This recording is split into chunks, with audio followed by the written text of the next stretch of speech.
ಅವನ ಮತ್ತೆ ಅಭಿವಾದನೆ ಮಾಡುವಾಗ ನಾವು ನಮ್ಮ ಎದುರಿಗಿದ್ದವನ ಹೆಸರನ್ನು ಹೇಳಿ, ನಮ್ಮ ಹೆಸರನ್ನು ಗೋತ್ರವನ್ನೆಲ್ಲ ಹೇಳಿ ಅಹಂಭೋ ಅಭಿವಾದಯೇ ಎಂಬುದಾಗಿ ಅವನನ್ನು ಕರೆದು ನಾವು ಮಾಡಲಿಕ್ಕುಂಟು. ಅದು ಅಭಿವಾದನೆ. ಖಾಲಿ ಯಾಕೆ ನಮಸ್ಕಾರ, ನಾವೀಗ ನಮಸ್ಕಾರ ಅಂತ ಹೇಳಿ ಸಾಮಾನ್ಯವಾಗಿ ಅದೇ ಶಬ್ದವನ್ನು ಇಟ್ಕೊಳ್ಳುವ. ಅದು ಅವನನ್ನು ಹೆಸರು ಹೇಳಿ ಕರೆಯದೆ ಮಾಡಿದರೆ ಮಾಡಿದವನಿಗೆ ಅವ ಆಯುಷ್ಮಾನ್ ಭವ ಹೀಗೆಲ್ಲ ಹೇಳಲಿಕ್ಕುಂಟವ. ಅದು ಹೇಳದಿದ್ರೆ ಅದು ಅವನಿಗೆ ದೋಷ, ಆಶೀರ್ವಾದ ಮಾಡದಿದ್ರೆ ಅವನಿಗೆ ದೋಷ ಅದು. ಆದ್ರಿಂದ ಮತ್ತೆ ಹಾಗೆ ನಮಸ್ಕಾರ ಮಾಡಿದೆ ಯಾರಿಗೆ ಅಂತ, ಈಗ ಕೆಲವರು ಮಾರ್ಗದಲ್ಲಿ ಹೋಗಿ ನಮಸ್ಕಾರ ಹೇಳ್ತಾರೆ, ಅವರು ಹಿಂದೆ ನೋಡಿದ ನನಗೆ ಹೇಳಿದ್ದ ಅವನಿಗೆ ಹೇಳಿದ್ದ ಅಂತ ಸಂಶಯ ಬರ್ತದೆ. ಆದ್ರಿಂದ ಅದು ಗೊಂದಲ ಇಲ್ಲ.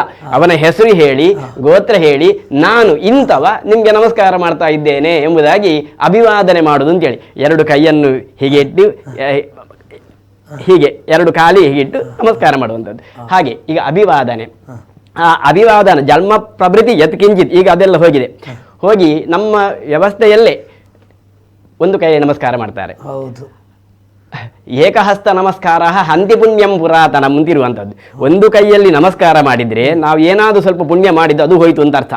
ಅಲ್ಲದೆ ಜನ್ಮ ಪ್ರಭೃತಿ ಯತ್ ಕಿಂಚಿತ್ ಚೇತಸ ಧರ್ಮ ಮಾಚರೇರು, ನಾವು ಹುಟ್ಟಿ ಇಷ್ಟ ತನಕ ಏನೊಂದು ಧರ್ಮ ಮಾಡಿದ್ದೇವೆ ಸರ್ವಂ ತಂ ನಿಷ್ಫಲಂ ಯಾತಿ ಏಕಹಸ್ತ ಅಭಿವಾದನ ಅಂತೇಳಿ ಒಂದು ಕೈಯಿಂದ ನಮಸ್ಕಾರ ಮಾಡಿದ್ದು ಎಲ್ಲ ಪುಣ್ಯ ಮಾಡಿದ್ದು ಹೋಗ್ತದೆ ಅಂತ ಹೇಳಿದ್ರು.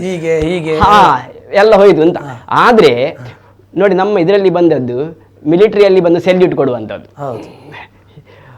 ನಾವು ಸ್ವಯಂ ಸೇವಕ ಇದು RSF ನಲ್ಲಿ ಹೋಗಿದ್ರೆ ಹೃದಯ ಮುಟ್ಟಿ ಹೀಗೆ ಮಾಡ್ತಾರೆ, ಹೀಗೆಲ್ಲ ಉಂಟು ಒಂದು ಕೈಯಲ್ಲಿ. ಹಾಗಾದ್ರೆ ಅದು ಸರಿಯಾ? ಸರಿ, ಒಂದು ಲೆಕ್ಕದಲ್ಲಿ ಸರಿ. ಆದರೆ ಅದರಲ್ಲಿ ತಿಳ್ಕೊಂಡದ್ದು ಸ್ವಲ್ಪ ನನ್ನ ಲೆಕ್ಕದಲ್ಲಿ ಸ್ವಲ್ಪ ಬಾಕಿ ಆಗಿದೆ ಅಂತೇಳಿ. ಒಬ್ಬ ಜ್ಞಾನಿಗೆ ನಮಸ್ಕಾರ ಮಾಡೋದಿದ್ರೆ ಬಲ ಕೈಯನ್ನು ಬಲ ಕಿವಿಯ ತನಕ ಎತ್ತಬೇಕು ಅಂತಿರುವುದು. ಆದ್ರೆ ಕೊನೆ ಅದೇ ಇನ್ನೊಂದನ್ನು ನಾವು ಹಿಡ್ಕೊಳ್ಳಿಲ್ಲ. ಅದು ಹಾಗೆ ಎತ್ತುವಾಗ ಕೊನೆಗೆ ಹೇಳ್ತಾರೆ ಎಡ ಕೈಯನ್ನು ಸಮಿತ ಎತ್ತಬೇಕು ಅಂತೇಳಿ. ಹಾಗಾದ್ರೆ ಬಲ ಕಿವಿಗಿಂತ ಮೇಲೆ ಬರಬೇಕು ಅಂತ ಹೇಳಿದ್ರು. ಇದು ನಾವು ಒಂದು ಕೈಯಲ್ಲಿ ಮಾತ್ರ ಬಲ ಕಿವಿಯ ಮೇಲೆ ಎತ್ತಬೇಕು ಅಂತ ಸೆಲ್ಯೂಟ್ ಅಂತ ಹೀಗೆ ಬಂದಿದೆ.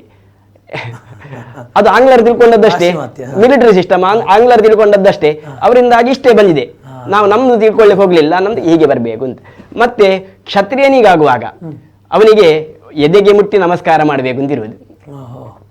ಅದು ನಮ್ಮ ಇದರಲ್ಲಿ ಏನು ಎದೆ ಹೀಗೆ ಮುಟ್ಟಿಕೊಂಡು ನಮಸ್ತೆ ಸದಾವಸ್ಥೆಯಲ್ಲಿ ನಾನು ಇದು ಮಾಡಿದ್ದಲ್ಲ ಹೇಳ್ತೇವೆ. ಅದರ ಹಿಂದೆ ಬೇರೆ ವಿಷಯ ಉಂಟು, ಅದಕ್ಕೆ ಬೇರೆ ಪ್ರಮಾಣ ಇರಬಹುದು, ಅದು ಬೇರೆ.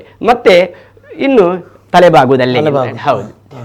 ಮತ್ತೆ ದೊಡ್ಡ ಯೋಗ್ಯತಾವಂತನಾದರೆ ಹೀಗೆ ಮಾಡುದು. ನಾವು ನ್ಯಾಯಾಲಯಕ್ಕೆ ಹೋದಾಗ ನ್ಯಾಯಾಧೀಶರ ಹತ್ರ ಮಾತಾಡುವಾಗ ಹೀಗೆ ಮಾಡಿದ್ರೆ ಆಗ್ತದಾ?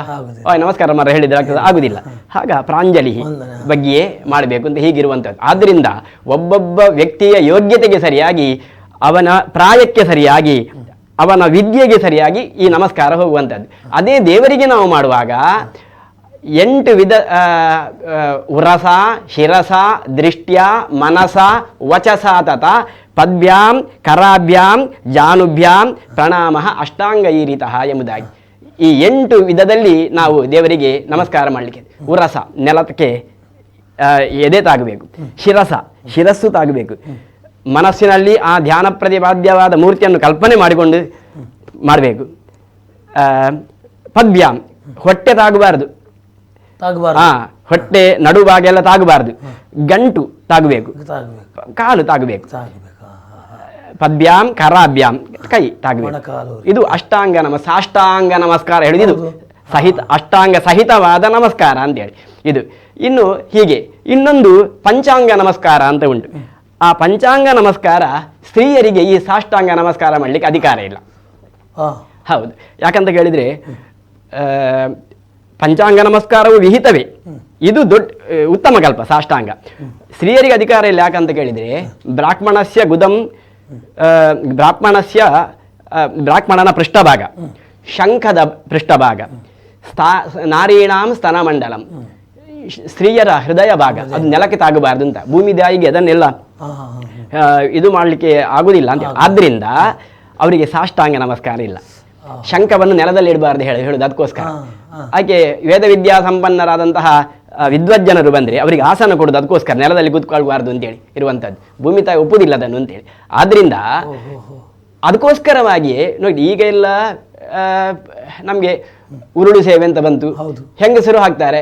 ನಿಜವಾಗಿ ಹಾಕಬಾರದು ಹೆಂಗಸರು ಉರುಳು ಸೇವೆ, ಯಾಕಂದ್ರೆ ಅವರ ಹೃದಯ ನೆಲಕ್ಕೆ ತಾಗಬಾರದು. ಅದು ಎಲ್ಲಿಯ ಸಂಪ್ರದಾಯ, ಇದು ಮೂಲ ನಂಬಿಕೆ ಹೋಗಿ ಮೂಢನಂಬಿಕೆಗೆ ಬಂದು ಅದು ಹೀಗೆ ಹೇಳಿದ್ರೆ ಅಪರಾಧ ಆಗ್ತದೆ. ಆದ್ರಿಂದ ತಲೆ ಬೋಳು ಮಾಡುವಂಥದ್ದು ಎಲ್ಲ ಬಂದಿದೆ ಎಲ್ಲ ಅಲ್ವಾ, ಮುಡಿ ಸಮರ್ಪಣೆ ಮಾಡೋದು ಅಂತೇಳಿ ಅದೆಲ್ಲ ಇಲ್ಲ. ಆದ್ರಿಂದ ಈ ನಮಸ್ಕಾರದಲ್ಲಿ